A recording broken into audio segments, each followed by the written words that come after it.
Tekbir! Allahu Ekber! Allahu Ekber! Allahu Ekber! Kardeşine sahip çık! Zalimler için yaşasın cehennem!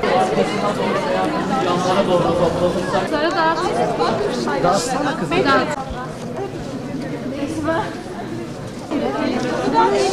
İsrail vahşetini maalesef devam ettirmekte. Dünya buna maalesef sessiz. Yani verilen tepkiler de çok cılız tepkiler. İstenilen tepkiler değil.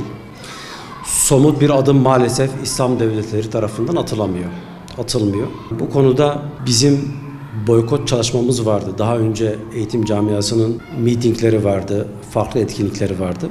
Ama Türkiye genelinde maalesef bunlar artık cılız hale geldi. Yavaş yavaş artık bitme noktasına geldi hemen hemen.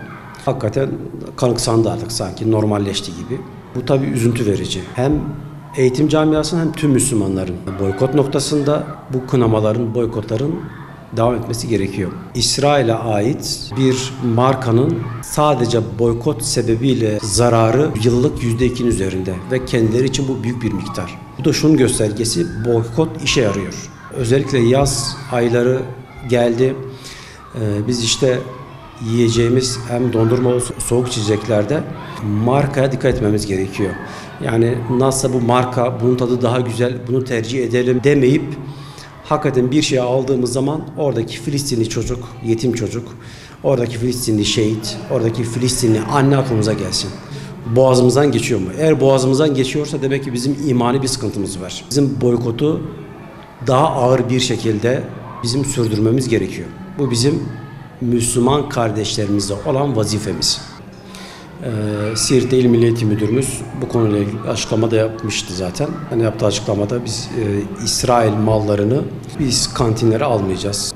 Öğretmenler olarak bunun hatırlatılması gerekiyor. Bu konuda farkındalık oluşturulması gerekiyor. Anne ve babaların markete gittikleri zaman ki bazen hoşumuza giden vakalar oluyor.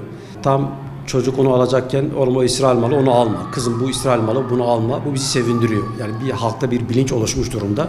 Tabii bunu hatırlatıp çocuklar üzerinde, gençler üzerinde bir farkındalık oluşturmamız gerekiyor. Halkın yaptığı, eğitimcilerin yaptığı boykot, basın açıklanmaları bir yere kadar. Somut adımlar atılmadan bu iş, bu zulüm, bu işgal sona ermez. İslam devletlerinin bir araya gelip mutlaka bir yaptırım uygulaması gerekiyor. O yaptırımın adı da güçtür. Yani Erbakan Hoca'nın sözü vardı hatırlarsanız. İsrail ancak güçten anlar.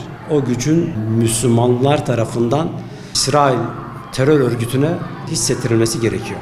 En son bugün yanılmıyorsam Kolombiya bile İsrail'le olan tüm ilişkilerini kesme kararı aldı. Daha önce Latin birkaç ülke bu kararı aldı. İsrail'in büyükelçisini kovma, hem kendi büyükelçilerini geri çağırma noktasında cesurca adımlar attılar.